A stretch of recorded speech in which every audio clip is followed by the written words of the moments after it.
Hello दोस्तों, नमस्कार। स्वागत है आपका अनुपम ट्रिक्स यूट्यूब चैनल पर। आज के इस वीडियो में हम बात करेंगे एस.डी. यादव किताब में जो मिश्रण चैप्टर दिया है उस पर। तो मिश्रण चैप्टर के अंतर्गत जो प्रश्न यहाँ से पूछे जा सकते हैं उस पर हम अलग से चर्चा करेंगे, लेकिन इस चैप्टर में जो प्रश्न पूछे जा सकते हैं उन पर सबसे पहले हम बात कर लेते हैं कि किस टाइप के यहाँ से प्रश्न पूछे जाते हैं और उनको कैसे आप बहुत आसानी से लगा सकते हैं। तो इसी क्रम में आइए पहले प्रश्न को देखते हैं। पहला प्रश्न इस किताब में दिया गया मिश्रण चैप्टर पर हम लोग बात कर रहे हैं दोस्तों। तो पहला प्रश्न है, कहा गया कि 6.20 प्रति किलो वाले चावल और 7.20 प्रति किलो वाले चावल को किस अनुपात में मिलाया जाए कि मिश्रण 6.50 रुपये प्रति किलो हो जाए। तो इस प्रश्न को आसानी से लगाने के लिए देखिए कैसे लगाते हैं। तो कहा गया कि 6.20 है ना, जीरो का कोई मतलब नहीं है, तो और 7.2, तो इनको आप ऐसे लिख सकते हैं, वाले चावल को किस अनुपात में मिलाया जाए। तो अनुपात में मिलाया जाता है तो मिश्रण का चावल बताया गया 6.5 रुपये प्रति किलो हो जाता है। तो अनुपात जब मिश्रण पढ़ते हैं तो बड़ी वाली संख्या से छोटी वाली संख्या तिरछे रूप में घटा देते हैं। तो बड़ी वाली संख्या से छोटी वाली संख्या घटाएंगे, अर्थात 72 से 65 घटा देंगे तो मान कितना आ जाएगा, 7 आएगा। और यहाँ पर अगर 65 से 62 घटाएंगे तो मान आ जाएगा 3। तो इस प्रकार अनुपात कितना मिला, 7:3। तो दोनों को किस अनुपात में मिलाया गया, 7:3 में। अगला प्रश्न देखते हैं। इसमें कहा गया कि एक व्यापारी 15 रुपये प्रति किलोग्राम तथा 20 रुपये प्रति किलोग्राम भाव की 2 चायों को किस अनुपात में मिलाए ताकि मिश्रण का भाव 16.5 रुपये प्रति किलोग्राम हो जाए। तो इस प्रश्न को देखिए कैसे लगाएंगे। कहा गया कि 15 रुपये प्रति किलोग्राम और 20 रुपये प्रति किलोग्राम वाले चावल को मिलाना है और ऐसा मिलाया जाए कि मिश्रण का भाव जो है 16.5 किलोग्राम हो जाए, रुपये प्रति किलोग्राम। तो बड़ी वाली संख्या से छोटी वाली संख्या को घटा देंगे तो यहाँ पर जो मान मिलेगा 20 से 16.5 घटाएंगे तो मान कितना आ जाएगा, 3.5। और यहाँ पर 16.5 से 15 घटाएंगे तो मान कितना आ जाएगा, 1.5। अब इसको और ज़्यादा सरल कर लो, 5 से काट दो, 5 7 35 और अनुपात 5 3 15। तो इसका जो आंसर आ जाएगा, अनुपात ही पूछा है किस अनुपात में मिलाएं, तो किस अनुपात में मिलाना है हमें, 7:3। तो 4 विकल्प दिए गए हैं तो पहला विकल्प है 7:3। तो यही इस प्रश्न का आंसर हो जाएगा। अगला प्रश्न देखते हैं। इस प्रश्न में कहा गया कि चाय का एक उत्पादक है जो चाय के 2 बगीचों से 2 प्रकार की चाय, कहा गया कि चाय का एक उत्पादक चाय के 2 बगीचों से 2 प्रकार की चाय को 5:3 के अनुपात में मिलाता है। एक की लागत 240 रुपये प्रति किलोग्राम है और दूसरे की 300 रुपये प्रति किलोग्राम। यदि वह मिश्रित चाय को 315 रुपये प्रति किलोग्राम की दर से बेचे तो उसका लाभ प्रतिशत कितना होगा, ये ज्ञात करना है। तो इस प्रश्न को देखें कैसे लगा सकते हैं आसानी से। कहा गया कि 240 रुपये प्रति किलोग्राम और 300 रुपये प्रति किलोग्राम वाली चाय है ना, और इसे मिलाना है 5:3 में, अर्थात ये वाली चाय 5 किलो हम मान लें और इसको कितना माने, 3। तब कितने रुपए हो जाएंगे जो खरीदने में चले जाएंगे, तो ये तो सीपी हो जाएगा अर्थात क्रय मूल्य। तो 24 पंचे 120 अर्थात 1200 रुपये और 3 त्रिक 900 रुपये। तो क्रय मूल्य कितना आ गया, दोनों को जोड़ लें तो 2100 रुपये। अब कहा गया कि 315 रुपये प्रति किलोग्राम की दर से बेचे अगर, तो 1 किलोग्राम का दाम कितना आ जाएगा, 315 है ना। बेचने पर वो कितने में बेच रहा है, 315 रुपये प्रति किलोग्राम। और कितना बेचेगा, तो 5 और 3 जितना खरीदा है उतना ही तो बेचेगा। तो 5 और 3 का योग 8 से गुणा कर देंगे तो 315 आ जाएगा 2520 रुपये। तो इसको आप ऐसे आसानी से कर सकते हैं। अब ये देखो, 2100 रुपये में वस्तु खरीदी गई और 2500 में बेच दी गई, तो लाभ कितने का, 420 का। तो लाभ बटे क्रय मूल्य 2100 जो है, लाभ बटे क्रय मूल्य गुणा कर देंगे 100 से, क्योंकि हमें चाहिए प्रतिशत। अब इसको सरल कर लेंगे तो 2 0 से 2 0 यहाँ कट जाएगा, 21 दूना 42 और 0। तो इसका आंसर कितना आ जाएगा, 20% आ जाएगा भाई। तो ऐसे आप इन प्रश्नों को कर सकते हैं। अगला प्रश्न देखते हैं। अगला प्रश्न है, देखिएगा, अगले प्रश्न में कहा गया कि नीता चाय की 2 किस्मों, एक 180 रुपये प्रति किलोग्राम और दूसरी 200 रुपये प्रति किलोग्राम मूल्य वाली को 5:3 के अनुपात में मिलाती है। एक 180 रुपये प्रति किलोग्राम है, दूसरी जो है वो 200 रुपये प्रति किलोग्राम है ना। इसे 5:3 के अनुपात में मिलाया गया। अब जो मिश्रित चाय है उसे 210 रुपये प्रति किलोग्राम की दर से बेचा गया। तो 5 किलोग्राम इसको मान सकते हैं, 3 किलोग्राम इसको, तो 5 और 3 8 किलोग्राम ही खरीदा गया, तो 8 किलोग्राम ही बेचा जाएगा।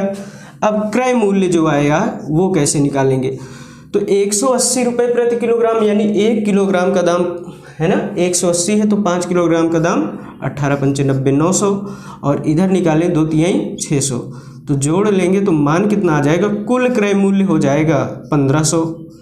अब बेचने पर मूल्य कितना मिलता है, 21×8=168, अर्थात 1680 रुपये में बेचा गया। तो 1500 में खरीद के 1680 में बेच दिया गया, तो लाभ कितने का मिला, लाभ मिलेगा 180 रुपये का। 15 और 1680, तो 180 का लाभ किससे लाभ मिल रहा है, 1500 से। 1500 में खरीदा गया, गुणा कर देंगे 100 से, तो यहाँ पर हमें आंसर कितना आ जाएगा, 15 में 180, तो 12% इस प्रश्न का सही आंसर हो जाएगा। तो आप ऐसे इन प्रश्नों को बहुत ही आसानी के साथ कर सकते हैं। देखिएगा अगला प्रश्न क्या कहा गया। अगला प्रश्न कहा गया कि एक दुकानदार ने 15 किलोग्राम चावल 29 रुपये प्रति किलोग्राम की दर पर खरीदे और 25 किलोग्राम 20 रुपये प्रति किलोग्राम की दर पर खरीदे। उसने दोनों प्रकार के चावल का मिश्रण 27 रुपये प्रति किलोग्राम की दर पर बेचा, तब उसे कितना लाभ हुआ। यहाँ पर लाभ रुपयों में पूछा गया है, तो रुपयों में ही आंसर देंगे। कहा गया कि 15 किलोग्राम चावल है जो 29 रुपये, कितने रुपये, 29 रुपये प्रति किलोग्राम की दर पर खरीदा गया। तो 1 किलोग्राम का दाम 29, तो 15 किलोग्राम का दाम 15 में 135, 15 दूना 30, 13 43 आ जाएगा 435। अब आगे कहा गया कि 25 किलोग्राम जो चावल है ना, 25 किलोग्राम चावल है, इसे 20 रुपये प्रति किलोग्राम की दर पर खरीदा गया। तो खरीदने पर कुल कितनी राशि व्यय की गई, 25 दूना 50, 0 और बढ़ा देंगे तो कुल राशि आ जाएगी 5×4 = 935 रुपये। तो 935 रुपये में तो खरीदा गया, अर्थात ये क्रय मूल्य हो जाएगा। अब कहा गया कि 27 रुपये प्रति किलोग्राम की दर से बेचा जाए, तो 1 किलोग्राम का दाम 27 है, तो 25 और 15 40 किलोग्राम का दाम हमें निकाल लेना है। तो 27 जो को आ जाएगा 108 और 0 बढ़ा देंगे, तो 108 रुपये 1080 रुपये में उसे बेचा गया है। तो लाभ कितने रुपए मिला, तो घटा देंगे, तो 10 में से 5 घटाएंगे 5, और इधर 8 में से 3 घटाएंगे 5, और इधर 9 आ जाएगा। यहाँ पर देखिएगा, इसको समझिए, इसको घटा देंगे 10 में से 5, और इधर बचा 7, 7 में से 3 घटाएंगे 4, और यहाँ पर 10 में से 9 घटाएंगे, 145 रुपये का लाभ मिला। तो इस प्रश्न को आप ऐसे लगा सकते हैं। अगला प्रश्न देखिएगा। अगले प्रश्न में कहा गया कि एक दुकानदार 18 और 13 रुपये प्रति किलोग्राम प्रति 100 ग्राम की दर से 2 प्रकार की चाय 7:3 के अनुपात में मिलाता है। वह सम्मिश्रित चाय 18.15 प्रति 100 ग्राम की दर से बेचता है, तब सौदे में उसका प्रतिशत लाभ कितना है ये ज्ञात करना है। तो 18 रुपये प्रति 100 ग्राम और 13 रुपये प्रति 100 ग्राम में खरीदी गई, और बेचते समय उसे 18.15 के हिसाब से बेचा गया प्रति 100 ग्राम। तो 18 रुपये की दर से जो 7:3 के अनुपात में मिलाया है इसको, तो अर्थात 18 रुपये वाली चाय 7 किलो हम मान लें या 700 ग्राम मान लेंगे, तो 18 7 126 खरीदने में गया, और 13 3 39 इधर गया कितने रुपए, 39 रुपये। अच्छा, कुल क्रय मूल्य कितना हो गया, तो 9 6 15 और 3 2 5 1 6 1 1 2, तो एक ही रहेगा। 126 और 39 जोड़ेंगे तो मान कितना आ जाएगा, 165 आएगा। अब इधर देखो 7 3 10, अर्थात बेचेगा कितना, जितना खरीदा है, तो 18.15 गुणे 10 कर देंगे तो मान कितना आ जाएगा, 181 181.5। तो लाभ कितने का मिला? 165 में खरीदा, 181.5 में बेच दिया, तो लाभ कितने का? 16.5 का लाभ मिला। अब 16.5 लाभ है, तो लाभ प्रतिशत निकालना है आपको अगर, तो लाभ बटा क्रय मूल्य करेंगे। तो लाभ 16.5 बटा 165 गुणा कर देंगे 100 से, तो मान कितना आ जाएगा? ये कट जाएगा, एक जीरो नीचे बढ़ाना पड़ेगा अगर दशमलव हटाना है तो, और यहाँ से जीरो से जीरो कट जाएगा, तो मान कितना आ जाएगा? 10%। तो इस तरह से आप इन प्रश्नों को आसानी से हल कर सकते हैं। देखिएगा अगला प्रश्न। अगले प्रश्न में कहा गया कि सौरभ ने 30 किलोग्राम चावल 10 रुपये प्रति किलोग्राम की दर पर खरीदे। आगे कहा गया कि 35 किलोग्राम 11 रुपये प्रति किलोग्राम की दर पर खरीदे।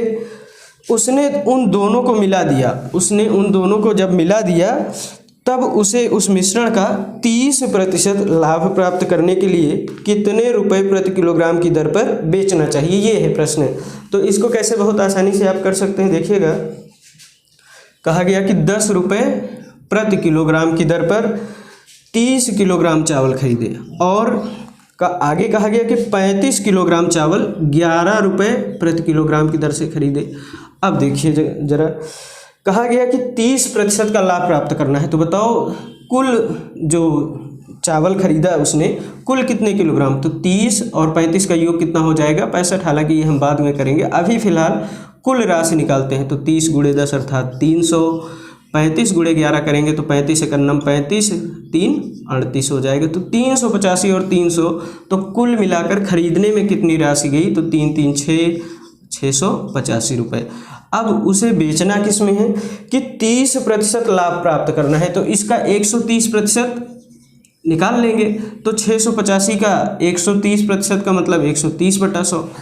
अब ये तो टोटल बेचने पर जो मूल्य मिल रहा है वो है, लेकिन हमें प्रति किलोग्राम की दर पर निकालना है। तो टोटल कितने किलोग्राम है? तो 35 और 30 का योग 65। तो 65 किलोग्राम है, तो इसलिए 65 से भाग कर दो। भाई अगर सभी 65 किलोग्राम का मूल्य इतना है तो 65 से भाग कर देंगे तो 1 किलोग्राम का मूल्य हमें पता चल जाएगा। अब इसको सरल कर लेंगे। तो इसको देखिए, 13 पचे 65 यहाँ पर करेंगे, है ना। अब 5 से इसको काट दे, 5 एक अन्नम 5, 5 यहीं 15, यहाँ पर करेंगे तो 5 सते 35, और एक अंक के बाद दशमलव लगा है तो 13.7 रुपये प्रति किलोग्राम इसका आंसर आ जाएगा। कितना आंसर आएगा? 13.7 रुपये प्रति किलोग्राम। तो इस प्रश्न को आप ऐसे कर सकते हैं। अगला प्रश्न देखते हैं। अगले प्रश्न में कहा गया कि चाय का एक उत्पादक है, चाय का एक उत्पादक चाय बागानों की 2 प्रकार की चाय, चाय बागानों की 2 प्रकार की चाय, एक 18 रुपये प्रति किलोग्राम तथा दूसरी 20 रुपये प्रति किलोग्राम वाली 5:3 के अनुपात में मिलाता है। अब मिश्रित चाय जो है, मिश्रित चाय को वह 21 रुपये प्रति किलोग्राम के भाव पर बेचे तो उसे कितने प्रतिशत लाभ होगा? ये पूछ लिया है भाई। तो इस प्रश्न को कैसे लगाएंगे, देखिएगा। 18 रुपये प्रति किलोग्राम और 20 रुपये प्रति किलोग्राम वाली 2 प्रकार की चाय है, और इसे मिलाना है 5:3 के अनुपात में। अर्थात 18 रुपये वाली जो चाय है वो 5 किलोग्राम है और 20 रुपये वाली जो चाय है वो 3 किलोग्राम है। तो इसको कैसे लगाएंगे? 18 पंचे 90 अर्थात 90 रुपये आ जाएगा, और ये 60 रुपये आ जाएगा। तो कुल राशि जो खरीदने पर व्यय की गई कितनी है? 150 रुपये। तो 150 रुपये क्या है? उसका क्रय मूल्य है, अर्थात CP है, कॉस्ट प्राइस है।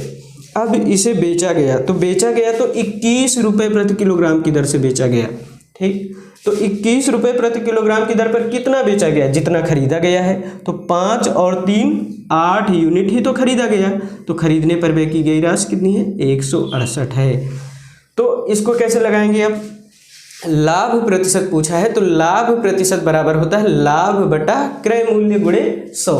तो 150 में खरीदा गया, 168 में बेचा गया, तो लाभ कितने का मिला? 18 रुपये का लाभ है, और ये कितने से लाभ है? 150 रुपये पर लाभ मिल रहा है। तो 150 रखेंगे, गुणा कर देंगे 100 से, तो 50 यही है 150 और 50 दूना 100, 3 से भाग करेंगे, 3 6 18, 6 दूना 12%। तो इस प्रश्न का आंसर आ जाएगा 12%।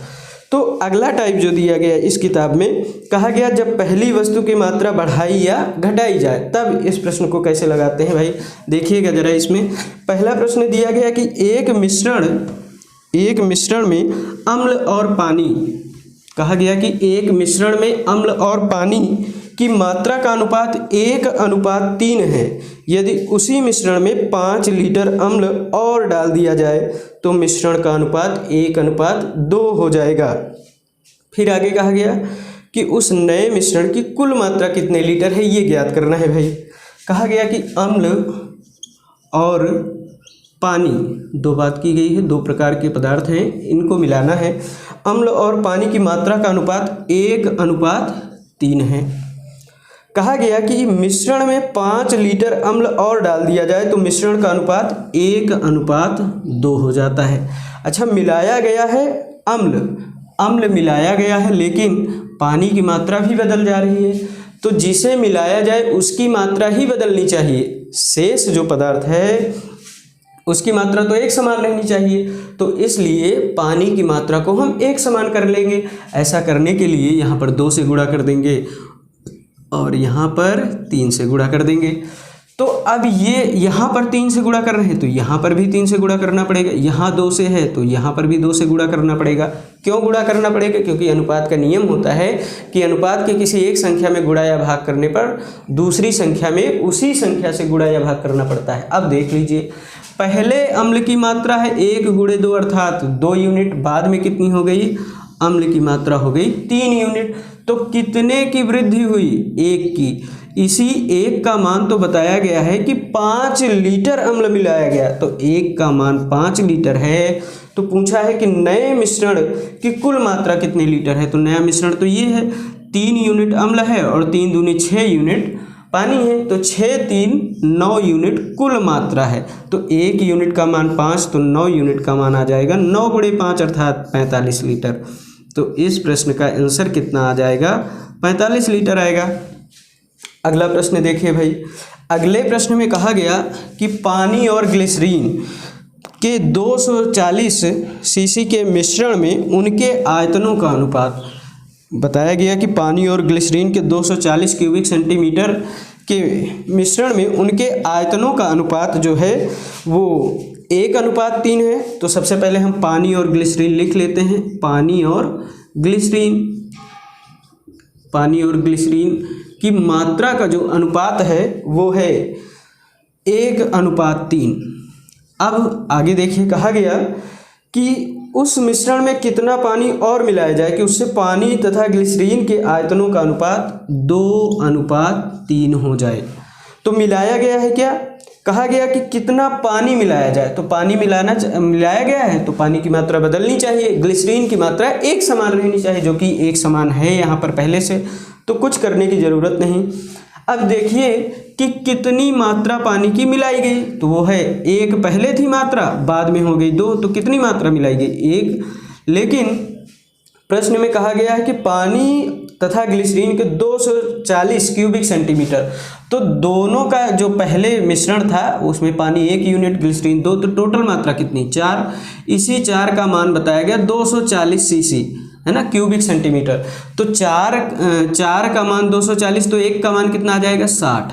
1 का मान ही तो निकालना था हमें, तो 1 का मान कितना आ जाएगा? 60 आ जाएगा भाई। तो 60 ml यानी क्यूबिक सेंटीमीटर पानी मिलाया जाए, 60 सीसी, इसका आंसर आ जाएगा। अगला प्रश्न देखते हैं। अगले प्रश्न में कहा गया कि एल्कोहल और पानी के 1 लीटर के मिश्रण में पानी 30% है। इसको हम मिटा देते हैं। कहा गया कि एल्कोहल और पानी के 1 लीटर के मिश्रण में पानी 30% है। अब आगे कहा गया कि उस मिश्रण में कितना एल्कोहल और डाला जाए कि पानी का प्रतिशत 15% हो जाए। तो एल्कोहल और पानी के 1 लीटर मिश्रण में पानी 30% है और उस मिश्रण में कितना एल्कोहल और डाला जाए, तो इसको लगाने के कई सारे तरीके हैं। देखिएगा, चाहे तो आप मिलाए जाने वाले पदार्थ की मात्रा का प्रतिशत लिख के प्रश्न लगाएं, या फिर जो पदार्थ नहीं मिलाया जा रहा है उसका प्रतिशत ले लें फिर प्रश्न को लगाएं। तो हम देखो प्रश्न को कैसे लगाते हैं भाई। पानी 30% है, पानी का रेशियो अगर हम लिख रहे हैं, प्रतिशत लिख रहे हैं, तो पानी का ही लिखेंगे। पानी 30% है और कहा गया कि उस मिश्रण में कितना अल्कोहल और डाला जाए। तो अल्कोहल डाला जा रहा है तो पानी तो मिलाया नहीं जाएगा, इसलिए पानी की मात्रा 0 हो जाएगी, है ना। 0, पानी कुछ नहीं मिलाना है, अर्थात पानी की मात्रा कितनी मिलाई जाएगी, 0। अब लास्ट में पानी का प्रतिशत कितना हो जाएगा, 15%। अब इसको मिश्रण के तरीके से सरल करेंगे तो बड़ी वाली संख्या से छोटी वाली संख्या घटाई जाती है, अर्थात 15 में से 0 घटाएंगे 15, और इधर 30 में से 15 घटाएंगे तो 15, अर्थात कुल मिश्रण की मात्रा कितनी है, ये संख्या बताएगी कुल मिश्रण को। किसको बताएगी, कुल मिश्रण को बताएगी ये वाली संख्या।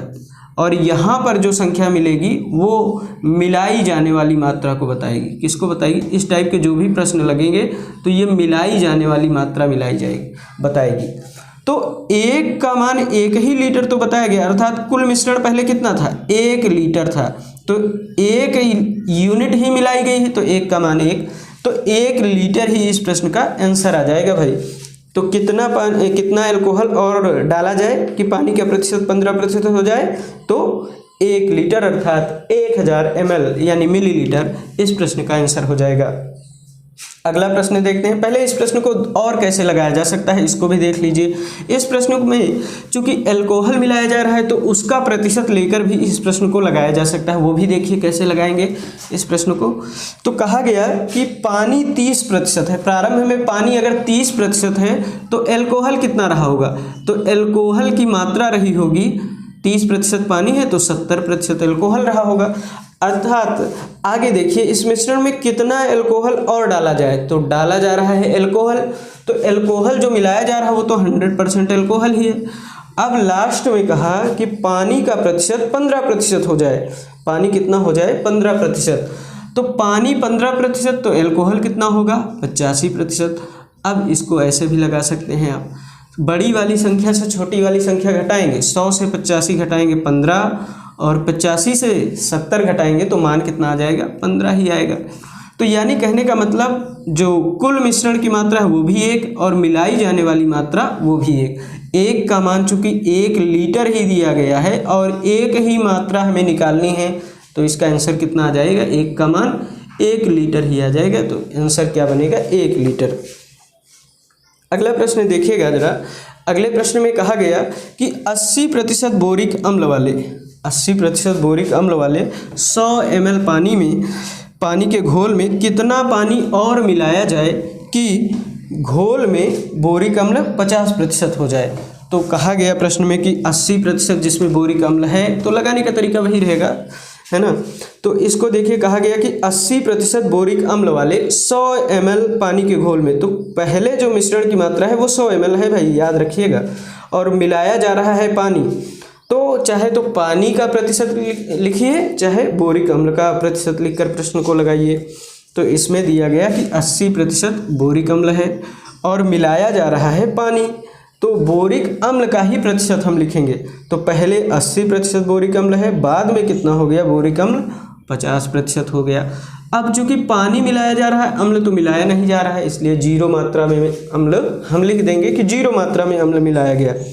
अब देखिए इसको मिश्रण के तरीके से सरल करिए, तो 50 और 0 का अंतर 50, 80 और 50 का अंतर 3, अर्थात अनुपात कितना है 5:3, अर्थात कुल मिश्रण की मात्रा कितनी 5।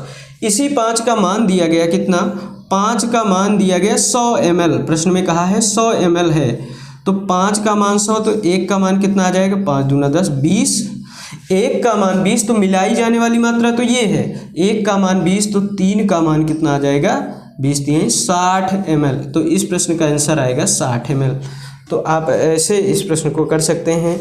अगला प्रश्न देख लेते हैं। अगले प्रश्न में कहा गया कि 30% अल्कोहल के घोल में 30% अल्कोहल घोल के 6 लीटर में 1 लीटर शुद्ध अल्कोहल मिलाया गया। कितना, 6 लीटर का एक घोल था, उसमें 1 लीटर शुद्ध अल्कोहल मिलाया गया, तो घोल में जल का प्रतिशत कितना हो जाएगा, तो 30% है भाई। 6 लीटर है अगर, तो उसमें 30% क्या है अल्कोहल है, अर्थात अल्कोहल की मात्रा कितनी 30% निकाल लो इसका, 6 का 30% मतलब कितना 6 त्रिक 18 और 1 जीरो से 1 जीरो कट जाएगा, एक अंक के बाद दशमलव लग जाएगा, तो 1.8 लीटर पहले से एल्कोहल है इसमें, है ना। कहा गया कि 30% एल्कोहल घोल के 6 लीटर में 1 लीटर शुद्ध एल्कोहल मिलाया गया, तो 6 लीटर में पहले से कितना एल्कोहल है 1.8।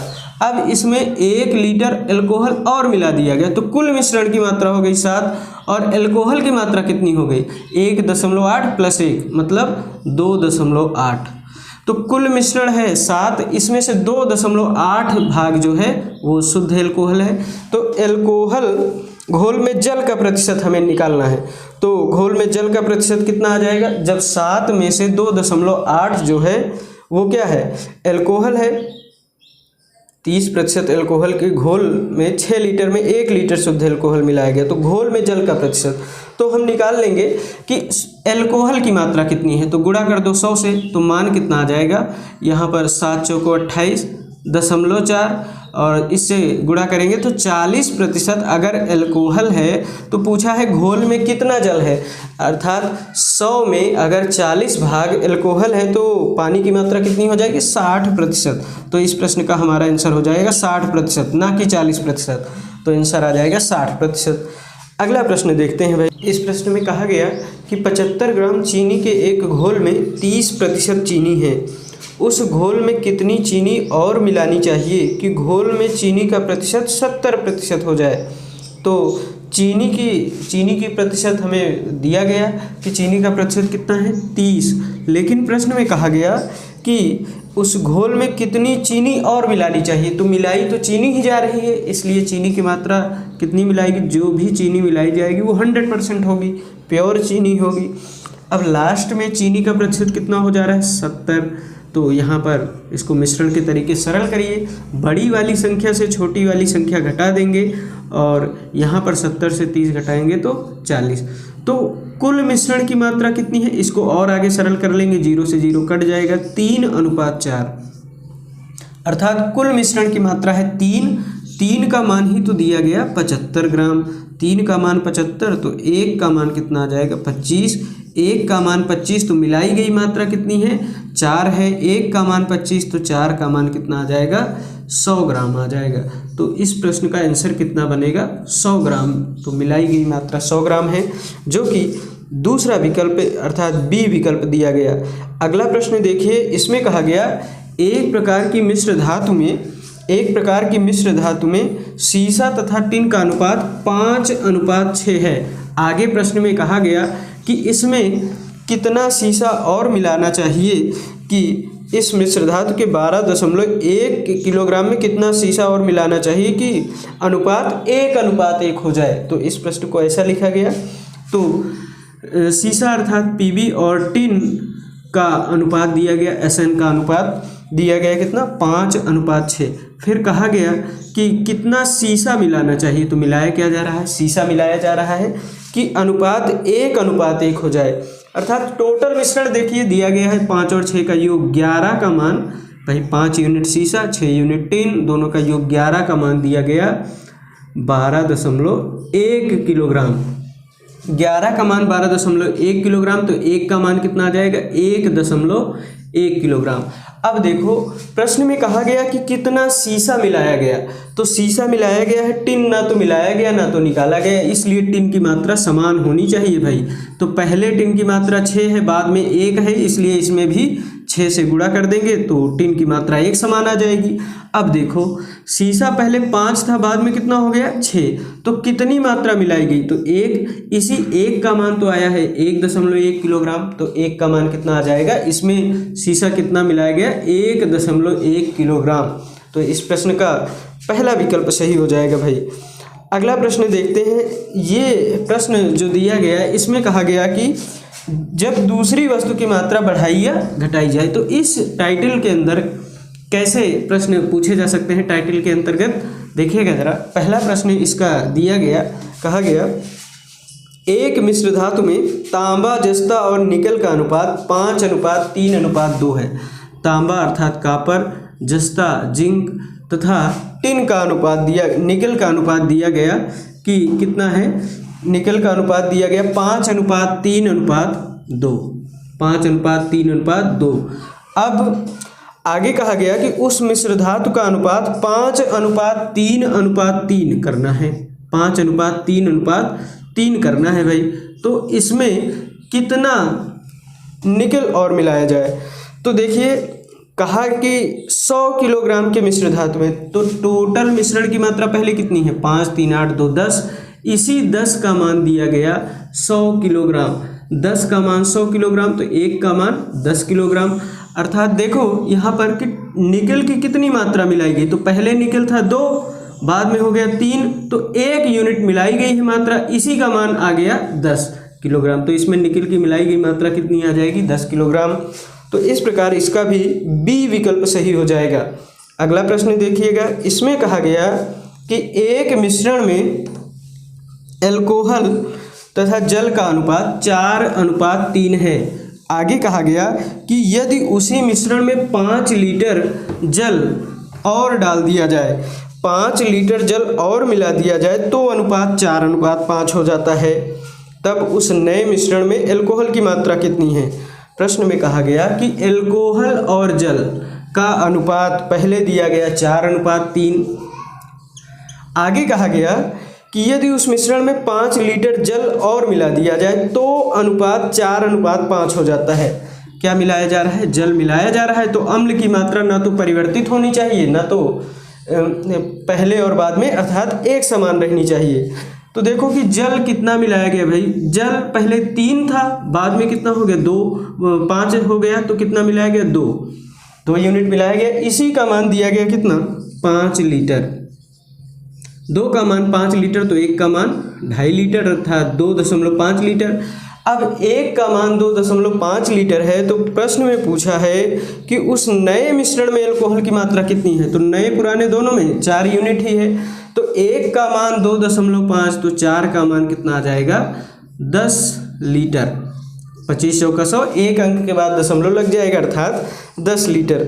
अगला प्रश्न देखिएगा, इसमें कहा गया 25 लीटर के एक मिश्रण में, प्रश्न में कहा गया कि 25 लीटर के एक मिश्रण में अम्ल और पानी का अनुपात 4:1 है। उस मिश्रण में 3 लीटर अतिरिक्त, कहा गया कि उस मिश्रण में 3 लीटर अतिरिक्त पानी मिला दिया जाता है, तब अम्ल और पानी का नए मिश्रण में अनुपात कितना हो जाएगा?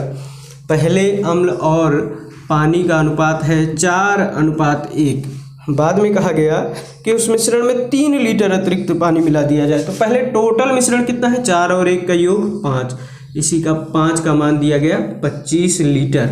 ठीक है, 5 का मान 25 लीटर, तो 1 का मान कितना? 5 लीटर। अब एल्कोहल तो 4 है, अर्थात 1 का मान 5, तो 4 का मान कितना आ जाएगा? 5 से गुणा कर देंगे तो 5 को 20 लीटर।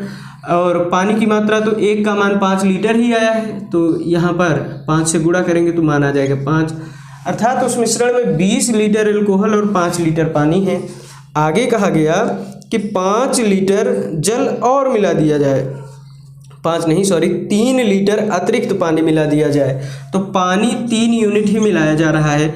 तब देखो मिश्रण में एल्कोहल और पानी की मात्रा कितनी हो जाएगी? 20 अनुपात कितना आ जाएगा? 5 3 8। तो इसको सरल करेंगे तो मान आ जाएगा 4 पंचे 20 और 4 दूना 8। तो प्रश्न पूछा है कि नए मिश्रण में अम्ल और पानी का अनुपात कितना हो जाएगा? तो अम्ल पानी का अनुपात 5:2 हो जाएगा। तो इस प्रश्नों को आप ऐसे कर सकते हैं। तो दोस्तों आज का ये वीडियो यहीं तक रखते हैं, मिलते हैं अगले पार्ट में कुछ और प्रश्नों के साथ। तब तक बने रहिए हमारे साथ।